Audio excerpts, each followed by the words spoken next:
네, 성경 묵상 배움 과정 세 번째 과를 한번 살펴보도록 하겠습니다. 함과 읽기와 쓰기.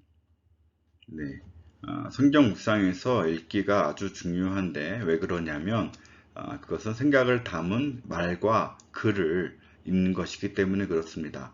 말과 글은요, 생각에서 나오기 때문에 우리는 말과 글을 통해서 그 상대방의 생각을 알 수 있게 되어집니다. 하나님은 우리에게 하나님의 뜻을 말씀하시고 그 말씀을 글로 기록하게 하셨는데 그것이 바로 성경이잖아요. 그래서 기록된 이 하나님의 말씀인 성경에는 하나님의 생각이 담겨 있고 우리는 성경을 통해서 하나님의 생각을 알 수도 있게 되어진다는 거예요. 또 우리는 이 생각을 읽는 읽기, 또 생각하며 읽어야 되는 것이 너무나 중요합니다. 글은 생각을 담고 있기 때문에 그 생각을 알기 위해서는 글을 읽는 사람도 생각을 하면서 읽어야 돼요. 생각이 담겨 있고 의도가 담겨 있기 때문에 그 의도를 파악하기 위하여서 상대방의 생각을 이해하기 위해서 읽는 우리도 생각을 해야 한다는 것이죠. 그래서 성경에 담긴 하나님의 생각을 알기 위해서 성경을 읽을 때도 생각해야 된다라고 볼 수 있습니다. 우리가 성경 통독을 할 때에는 전체적인 흐름을 맥락을 이해하기 위해서 조금은 한 눈으로 보고 생각하는 시간이 많이 짧았잖아요. 그런데 성경 묵상은 그렇지가 않고 그 글에 담긴 하나님의 생각을 읽기 위해 우리가 생각하는 것이다. 정리하면 하나님의 말씀 읽기는 무엇인가? 하나님의 생각 읽기와 같다. 그렇기 때문에 성경 묵상의 절반은 성경 읽기에 달려 있습니다. 성경 읽기가 그렇게 중요하다는 거예요. 성경 묵상이 성경 속에 담긴 하나님의 생각을 읽고 생각하는 것이라면 반대로 그것이 어렵다. 성경 묵상이 어렵다라고 할 때는 그것은 대부분의 경우 성경 읽기를 어려워할 때 그런 증상이 나타나죠. 네, 성경을 읽으며 우리가 생각을 해야 되는데 그것이 어려운 거예요. 어떻게 생각해야 되는지, 무엇을 생각해야 되는지, 어떤 관점으로 생각해야 되는지 어렵고요. 자꾸 그것을 생각하려고 하니까 귀찮아지죠. 그래서 성경 묵상이 다시 어려워지는 거예요. 단순히 성경을 통독합시다, 읽읍시다 라고 하면 그래도 조금 마음 편하고 쉬워요. 그런데 성경을 묵상할 때의 성경 읽기는 생각을 동반하기 때문에 어렵다라고 느낄 수가 있다는 거예요. 그러나 성경 읽기에 있어서 성경 묵상에 있어서 성경의 읽기는 너무나 중요합니다. 대화의 핵심이 경청이듯이 성경 읽기의 핵심은 정독, 우리가 정독인데요. 이 성경 읽기는 묵상에서 가장 큰 비중을 차지하는 부분이고 오랜 훈련을 요구하는 부분이고 또 바른 성경 읽기가 바른 묵상으로 읽어진다, 이어진다 라는 것을 우리가 기억하고요. 이 성경 읽기에 대해서 이제부터 한번 살펴보도록 한번 해보겠습니다. 여러분들 어려워하실 거 없습니다. 성경 읽기 말이 이렇게 거창하죠. 사실 이 구분 동작을 우리가 잘 이해하면 나중에는 아주 쉽게 성경을 읽을 수가 있고 또 생각하면서 성경을 읽을 수 있으니까요. 우리 교회가 다 같이 다 함께 또 우리 목장별로 한번 애써 보기를 원해요. 자, 2번 성경 묵상을 위한 읽기 자세와 방법. 자, 어떻게 우리가 실제적으로 성경을 읽어야지 되겠는가? 어떻게 읽는 것이 성경을 바르게 읽는 방법인가에 대한 부분이에요. 자, 1번 천천히 소리내어 읽기. 성경 묵상에서 가장 경계하는 것은 눈으로만 읽는 것을 경계해야 합니다. 눈으로만 읽지 말고 입과 귀 등을 여러 감각을 사용해서 읽어야 하는데 가장 좋은 방법이 뭐라고요? 속도를 늦추고 천천히 소리를 내서 읽는 방법이에요. 물론 큰 소리도 좋고요. 작은 소리로 읊조리듯 하는 것도 좋습니다. 왜 그러냐면 우리가 소리를 내면 그 소리가 다시 내 귀로 들어오게 되어지잖아요. 그래서 내 입으로 읽지만 또 귀로 한 번 더 듣게 되어지는 굉장히 이중적인 이중 효과가 있게 되어져요. 그래서 우리 또박또박 천천히 소리를 내어서 한 번, 두 번 읽다 보면 그 내용을 파악하는데 아주 큰 도움이 될 수가 있습니다. 두 번째는 줄치고 또 표시하면서 읽는 방법이에요. 우리 눈은, 우리 생각은 편견이 있어요. 그래서 어떤 말씀을 볼 때 내가 이해하고 싶은 대로, 내가 보고 싶은 대로만 보게 되는 편견이 있습니다. 그것을 극복하기 위해서는 우리가 이 성경책에 밑줄을 긋고 표시할 필요가 있습니다. 자, 내용을 볼까요? 우리는 보이는 것을 보는 게 아니라 보고 싶은 것을 보기 때문에 대충 읽으면 놓치는 게 많아집니다. 우리가 성경을 읽을 때 또 읽고 또 읽어도 새로운 게 나오는 이유가 이런 데 있는 거예요. 네, 이전에는 그냥 넘어가서 그래요. 내 눈이 넘어가 버려요. 습관적으로 넘어가 버려요. 자, 그래서 우리가 사실을 파악하고 인물을 파악하고 배경, 사건, 결과 파악을 위해서 줄치면서 읽어야 합니다. 반복되는 단어들, 키워드에 표시하면서 읽으십시오 라고 되어 있어요. 그래서 성경은 읽으면 읽을수록 시간이 지나면 지날수록 더러워져야 돼요. 이것은 단지 이 껍데기가 낡는 것을 이야기하는 것이 아니죠. 기회를 들고 왔다 갔다 해서 낡는 것이 아니라 자꾸 그 본문에 줄도 긋고 동그라미도 치고 세모, 네모도 치고요. 또 우리 형광펜도 표시하면서 한 2, 3년 지나면, 5년 지나면 더 이상 막 밑줄 칠 데가 없고 메모할 데가 없는 그렇게 더럽혀지는 책이 되었을 때 우리가 말씀을 잘 읽었구나, 묵상을 열심히 했구나 라고 증거가 될 수 있겠죠. 네. 그래서 우리가 책을 읽을 때 여러 가지 파악을 위해서 반복되는 단어에 키워드에 동그라미도 치고 하이라이트도 치면서 한번 읽어보십시오. 세 번째로는 질문하면서 또 기록하면서 읽는 방법이에요. 우리가 질문이 없으면 어떤 책을 읽을 때, 특별히 성경을 읽을 때 질문이 없으면 우리가 생각하기가 참 어렵습니다. 그냥 눈으로 읽고 끝나버려요. 그런데 우리가 질문을 던지면 읽을 때에 우리가 피상적인 그런 읽기를 벗어날 수가 있습니다. 네, 그래서 왜 그렇지? 왜 이렇게 하셨지? 왜 이런 일이 일어났지?에 대한 질문을 던지고 그 질문에 대한 답을 이 본문에서 찾으려고 애쓰는 것이 성경을 읽는데 아주 큰 도움이 될 것 같아요. 이렇게 해야지만이 우리가 말씀을 맹목적으로 읽지 않게 돼요. 맹목적으로 믿는 것이 아니라 하나님이 우리에게 지혜도 주시고 논리도 주셨잖아요. 우리가 그 논리와 지혜를 가지고 이 말씀이 옳은가 상고하여 보고 또 꼼꼼히 연구도 되어지는, 그래서 나에게 주시는 말씀으로 바뀌어지게 만들려면 질문을 하는 것이 중요하다 하는 것이죠. 그래서 새롭게 발견한 사실을 메모하며 읽으면 도움이 되고요. 이건 나중에 한 번 더 이야기하겠습니다. 본문에 댓글을 달아봐도 좋고, 네. 이 읽은 것에 대하여서 이 줄거리를 두세 문장으로 요약하는 것이 중요합니다. 우리 앞에서 한번 이야기했죠. 두세 문장으로 요약하는 이유가 뭐라고 그랬죠? 전체적인 내용을 내가 파악했는가 못 파악했는가를 알기 위해서 그래요. 물론 어떤 성경책은 한 절 한 절이 다 중요하기 때문에 줄거리를 요약하는 것이 쉽지 않을 수도 있어요. 스토리가 없으면 그럴 수 있죠. 근데 그럼에도 불구하고 우리가 전체에서 큰 맥락을 한번 정리해 보는 것도 도움이 많이 될 수가 있습니다. 성경 묵상을 위한 3단계 읽기 실습. 네, 3단계로 해서 성경을 읽는 것이 중요합니다. 첫 번째는 외면적인 읽기예요. 사실을 파악하기 위한 그런 읽기입니다. 사실 파악의 첫걸음은 주어와 동사를 잘 파악하는 것이고, 또 사건이 펼쳐지는 시간적, 공간적 배경을 파악하는 것이 중요합니다. 그래서 우리가 상상하고 추론하기 전에 이 본문이 말하고자 하는 그 객관적 사실이 무엇인가를 파악하자라고 하는 것이 바로 외면적 읽기예요. 그러다 보면 문맥이 중요하겠죠. 문맥. 전날에 읽었던 것, 또 일주일 동안 우리가 읽고 있는 이 성경이 전체적으로 말하고자 하는 것이 무엇인가, 이 문맥 속에서 이 오늘의 본문을 파악하는 것도 너무나 중요합니다. 그래서 외면적인 읽기는 사실을 파악하기 위한 읽기다라고 볼 수가 있습니다. 두 번째는 내면적 읽기를 들어가야 돼요. 네, 우리가 겉으로 드러난 사실 줄거리 외에 그 이면, 그 동기를 파악하는 읽기가 내면적 읽기입니다. 저자의 의도를 생각해 보는 거예요. 왜 이걸 썼을까?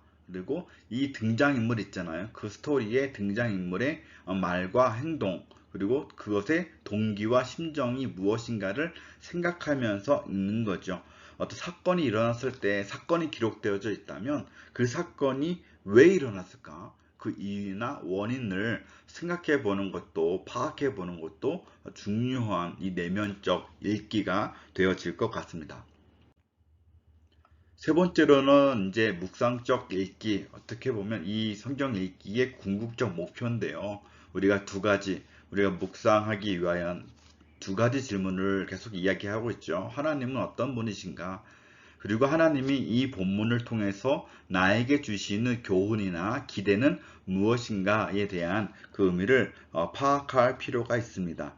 그러나 우리가 이 3번이 중요하고 성경 묵상의 핵심이라고 해서 성급하게 이 묵상적 읽기로 넘어가면 안 된다는 이야기를 지금 하고 있는 거예요.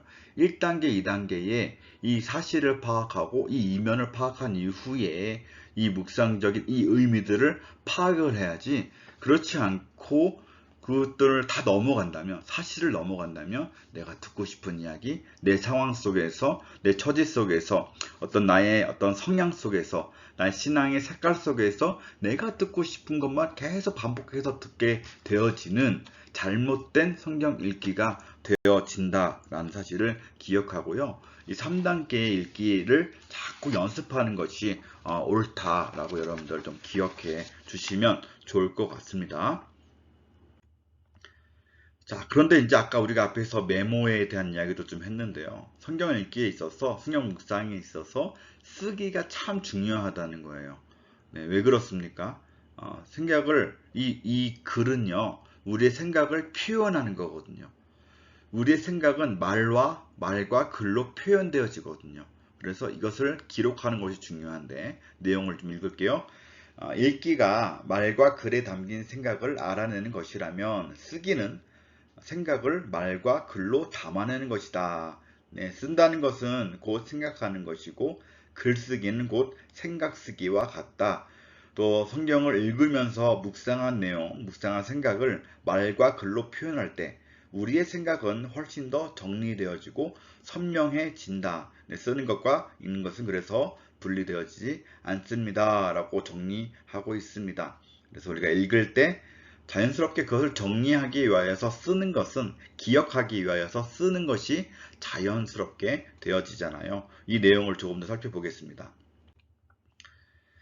네, 쓰기는 너무나 중요합니다. 왜요? 네, 쓰면서 우리의 생각이 명료해져요. 아, 내가 이런 생각을 했구나 라는 것들이 정리가 되어져요. 그리고 거기서부터 우리의 생각이 발전하게 되어지거든요.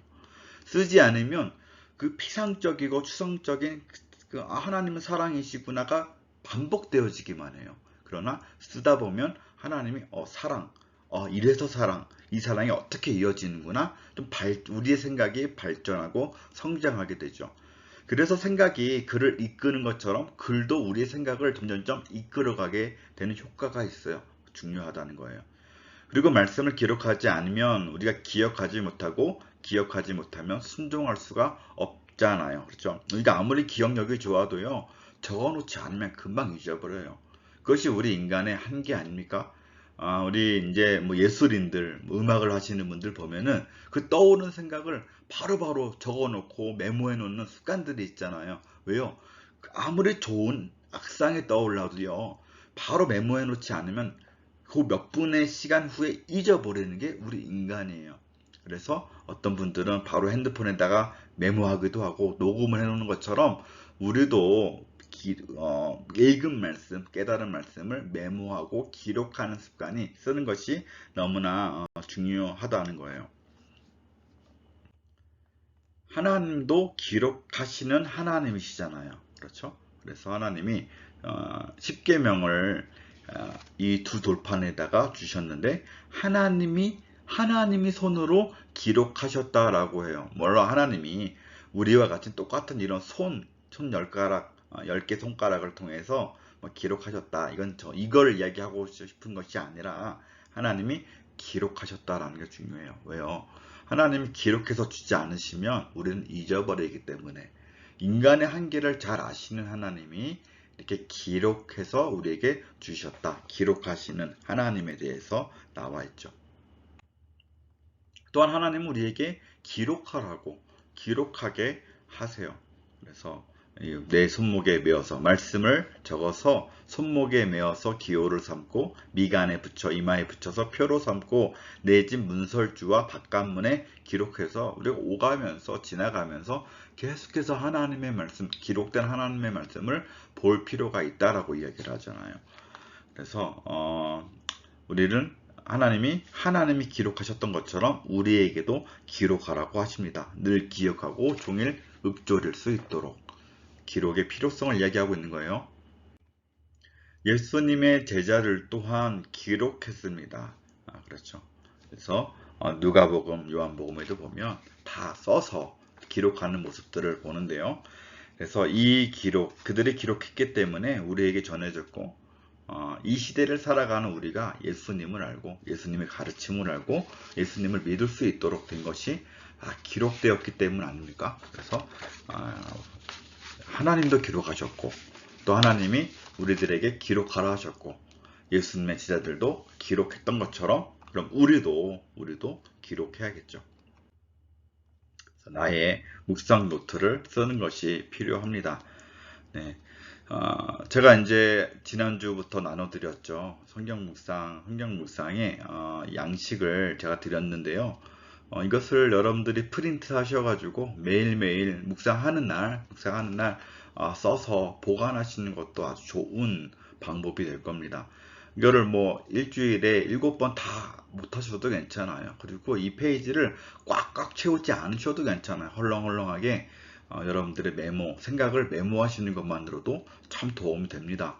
또 혹은 또 이렇게 이것을 프린트하지 않으셔도 여러분들의 묵상 노트를 만들어서 이용하시는 것도 좋을 것 같아요. 예를 들어서 여러분들이 이제 각 목장에서 같이 이 노트를 하나 사셔가지고요. 거기다가 1번 기도, 2번 읽기, 3번 묵상하고 적용하기, 4번 기도 이런 식으로 간단하게 적으셔가면서 이렇게 수첩처럼 작게 기록하시는 것도 좋겠죠. 장기적으로 좀 오래 갈 수 있는 방법이 되어질 것 같아요. 근데 제가 이 포맷을 나눠드리고 또 프린트를 하라고 하는 이유는 여러분들이 훈련되고 연습되는 동안까지는 그래서 이렇게 정해진 것을 가지고 채워가면 훨씬 쉬우니까 여러분들에게 이런 어떤 방법들을 제시해 놓습니다.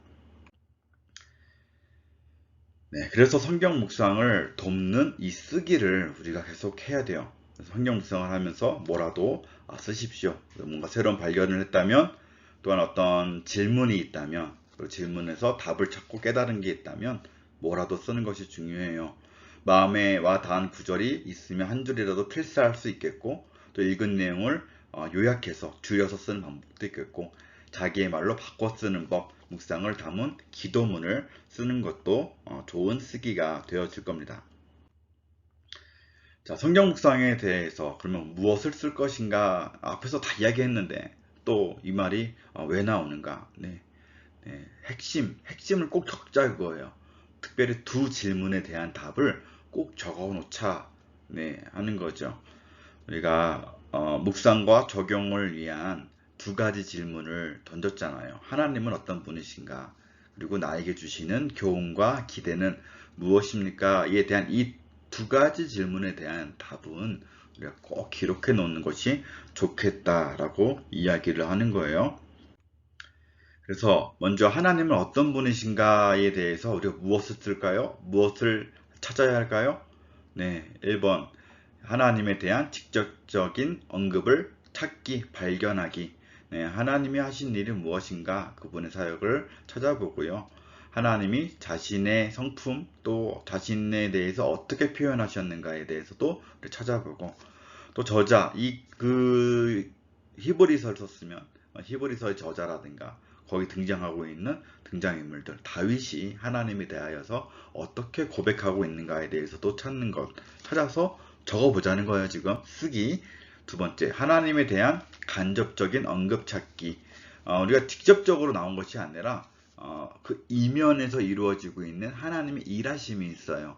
그 일하심을 통해서 발견할 수 있는 그 하나님을 찾아서 적어보시고요. 또 세 번째로 발견한 하나님에 대한 반응을 쓰기. 이게 이제 적용하기잖아요. 이 적용하기는 우리가 이제 뒤에서 더 자세하게 한번 이야기를 나누도록 할 텐데, 우리의 고백들, 발견한 하나님에 대한 우리의 고백, 감사, 회개, 간구, 결단, 그죠? 우리의 삶에 연결하자 했잖아요. 발견한 하나님을 연결하는 쓰기를 합시다라는 거예요. 두 번째로는 하나님이 나에게 우리에게 주시는 교훈과 기대가 무엇인가를 쓰는 거예요. 첫 번째, 등장인물의 모습을 통해서 교훈을 찾는 것이 중요합니다. 본문에 등장하는 인물과 행동의 결과에 초점을 맞추는 거예요. 그것을 주목하는 거예요. 그들이 어떻게 말했는가, 어떤 행동을 했는가, 그것을 찾아보고 그 결과, 그리고 또 저자가 그런 사건과 등장인물에 대해서 어떻게 교훈하고 어떻게 평가하고 해석하고 있는가도 우리가 주목해야 될 그런 중요한 부분이 되어집니다. 그리고 등장인물에게서 본받을 점이나 본받지 말아야 할 점이 무엇인가 찾아보고, 두 번째, 사건의 결과들을 통해서도 교훈을 찾을 수가 있겠죠. 그리고 세 번째, 직접적인 명령, 책망, 경고, 피해야 할 죄, 붙잡아야 할 약속들에 대한 언급들을 통해서 우리가 교훈을 찾는 거예요.